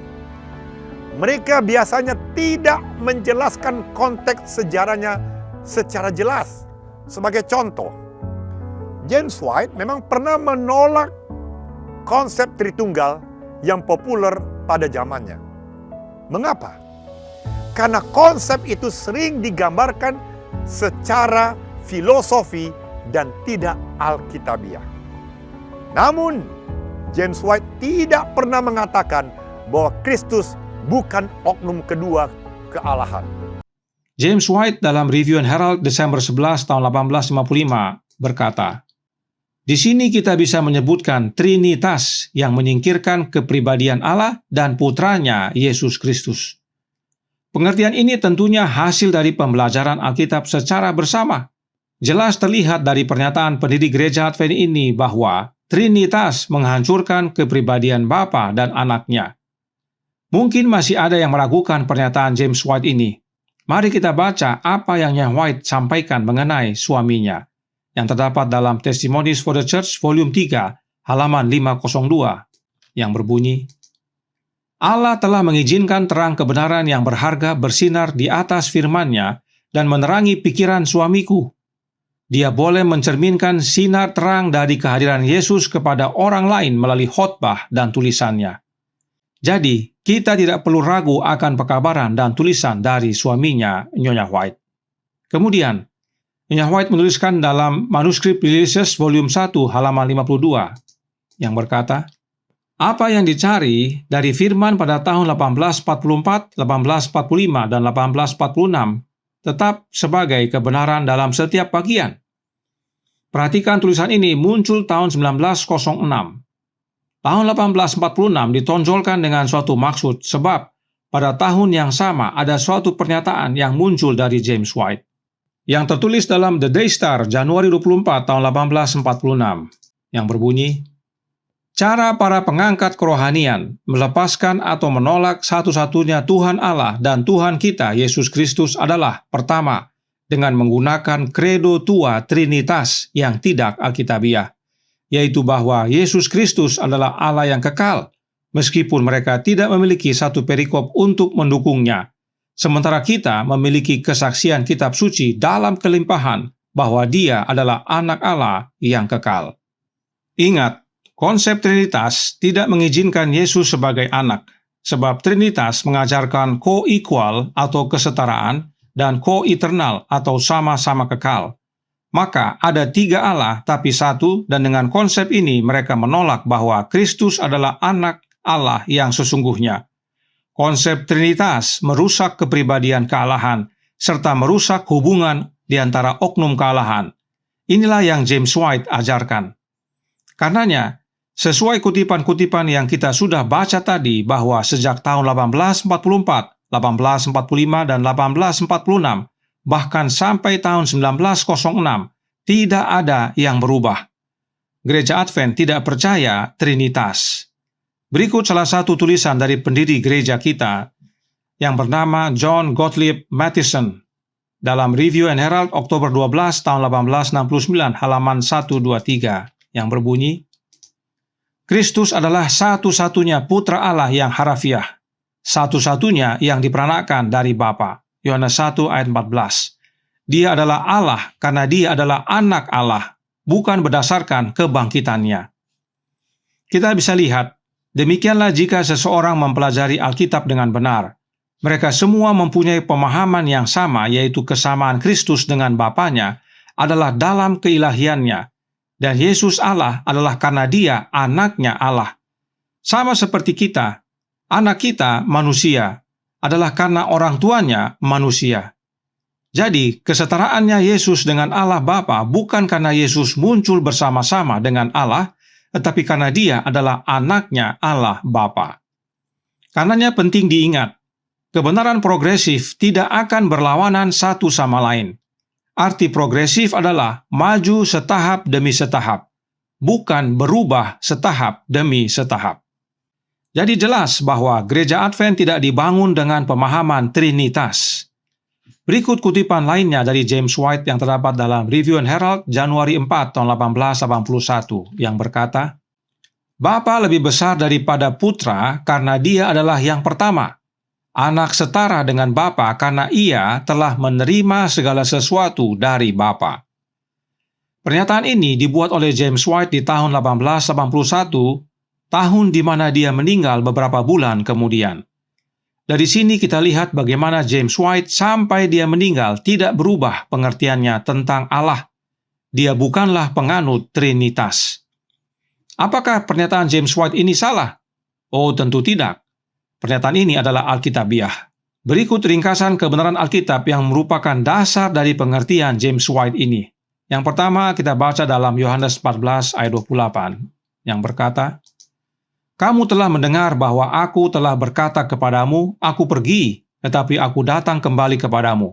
Sekiranya kamu mengasihi aku, kamu tentu akan bersukacita karena aku pergi kepada Bapa-Ku, sebab Bapa lebih besar daripada aku. Kemudian Yohanes 3:35, Bapa mengasihi anak dan telah menyerahkan segala sesuatu kepadanya. Serta Yohanes 5 ayat 26, sebab sama seperti Bapa mempunyai hidup dalam dirinya sendiri, demikian juga diberikannya anak mempunyai hidup dalam dirinya sendiri. Nah, bagaimanakah pernyataan dari istrinya tentang Bapa dan anak? Apakah berbeda? Kita baca dalam Testimonies for the Church, volume 8, halaman 268, paragraf 3. Nyonya White menyatakan, Allah adalah Bapa dari Kristus, Kristus adalah anak Allah. Bagi Kristus telah diberi posisi yang agung. Dia telah dibuat menjadi setara dengan Bapa. Semua musyawarah Allah terbuka bagi putranya. Apakah ada perbedaan? Ada, yaitu dalam cara menyampaikan. Tetapi konsepnya sama. Nyonya White dan suaminya tidak bertentangan. Pemahaman mereka sama. Apa saja metode para pionir itu? Metode mereka sangat sederhana, tapi sangat serius. Mereka menyelidiki Alkitab dengan sungguh-sungguh. Nah, para pionir Advent tidak pernah berkata pemahaman mereka sudah sempurna. Sebaliknya mereka terus mempelajari firman Tuhan dengan kerendahan hati. Itulah sebabnya mereka sering menggunakan prinsip yang sangat terkenal, back to the Bible, kembali kepada Alkitab. Artinya, inilah sebagai otoritas tertinggi Alkitab ini. Bahwa umat Tuhan dipanggil untuk terus menyelidiki kitab suci. Bukan membekukan pemahaman pada satu periode sejarah tertentu. Karena itu saudaraku, mengikuti para pionir Advent bukan berarti kembali ke teologi tahun 1850. Sebaliknya kita mengikuti para pionir berarti memiliki semangat yang sama seperti mereka. Kerendahan hati untuk belajar, kesediaan untuk menyelidiki Alkitab, dan keberanian menerima terang yang lebih jelas dari firman Tuhan. Prinsip inilah yang ditegaskan oleh Roh Nubuat. Masih banyak pelajaran yang harus kita pelajari. Dan masih banyak sekali yang harus kita tinggalkan. Saudara bisa baca dalam buku Counsel to Writers dan Editors halaman 37. Saudaraku yang kekasih dalam Yesus Kristus. Dengan kata lain, umat Tuhan dipanggil untuk terus bertumbuh dalam pengertian firman Tuhan. Keselamatan ditentukan oleh hubungan pribadi kita dengan Yesus Kristus.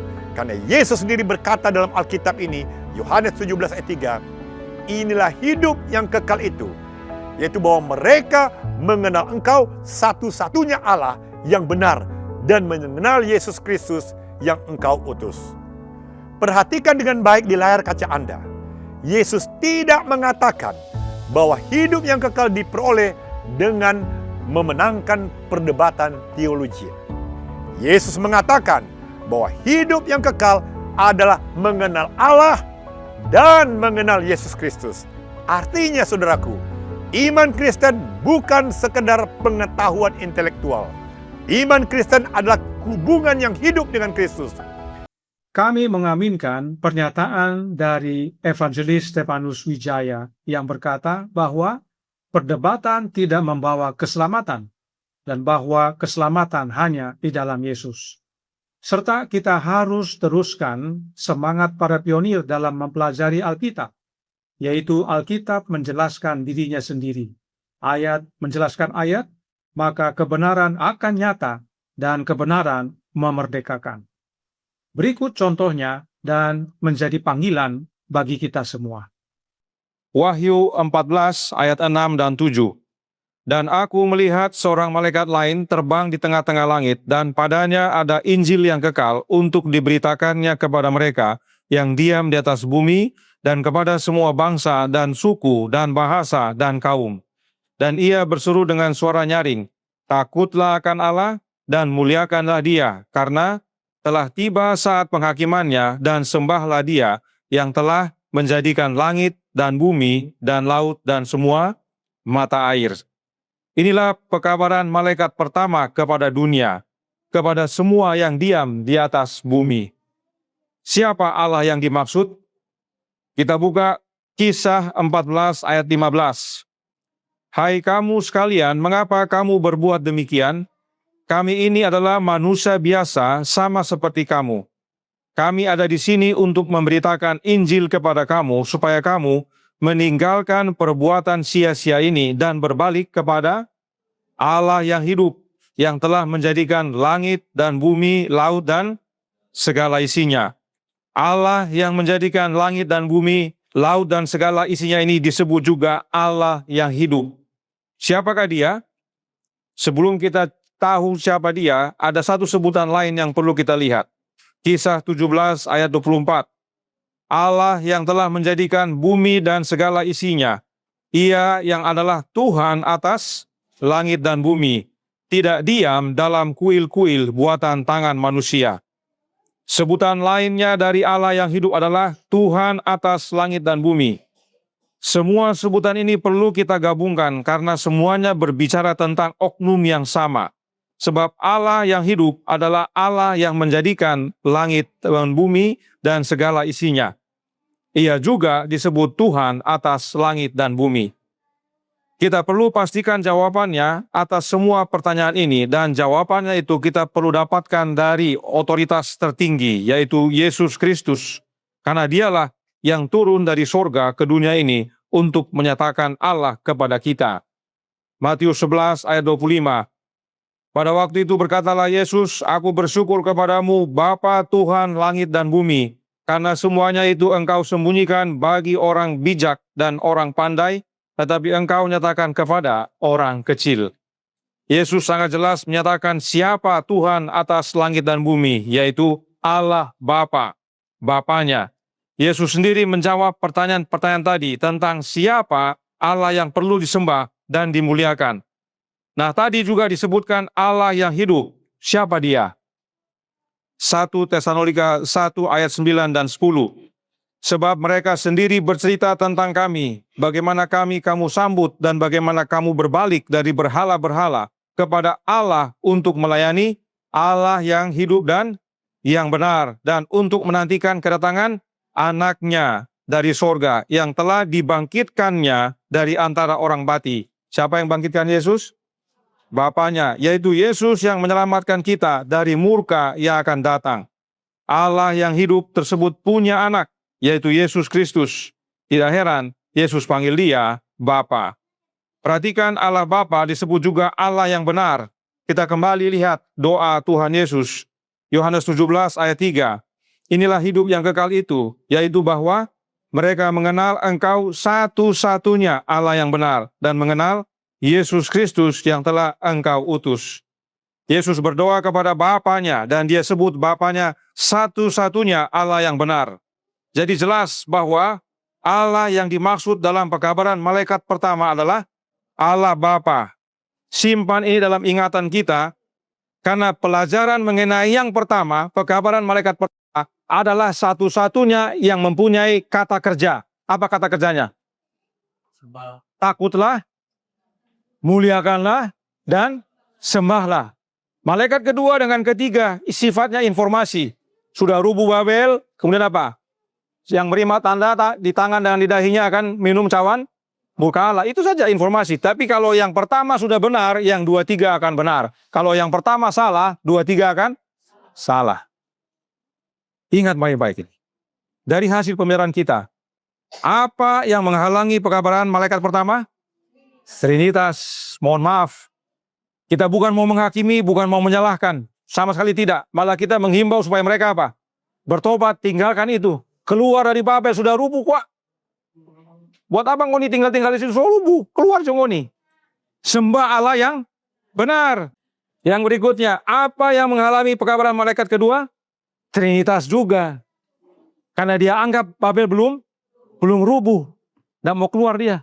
Ya. Jadi mohon maaf, saudaraku dalam Tuhan, mohon maaf saudara-saudara yang ada di manapun berada, yang masih percaya Trinitas. Dari hasil pembelajaran firman Tuhan dan roh nubuat, dengan cara yang benar, jelas bahwa doktrin Trinitas yang menghalangi pekabaran malaikat pertama dan malaikat kedua. Oleh karena itu, tentukan pilihan kita hari ini. Jangan tunggu besok. Kita tidak tahu besok kita punya atau tidak. Hari ini, tentukan apakah saya mau keluar dari Babel dan menyembah Allah yang benar atau tidak. Tuhan memberkati, saya bawa dalam nama Yesus. Amin.